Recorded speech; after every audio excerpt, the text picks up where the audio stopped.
Ito guys, so breakfast natin dito sa Bamboo. So pwede ka magkape. Ito, rice,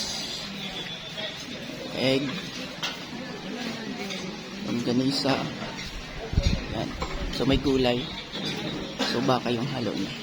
Tapos may dilis, tinapay, tsaka butas. Food.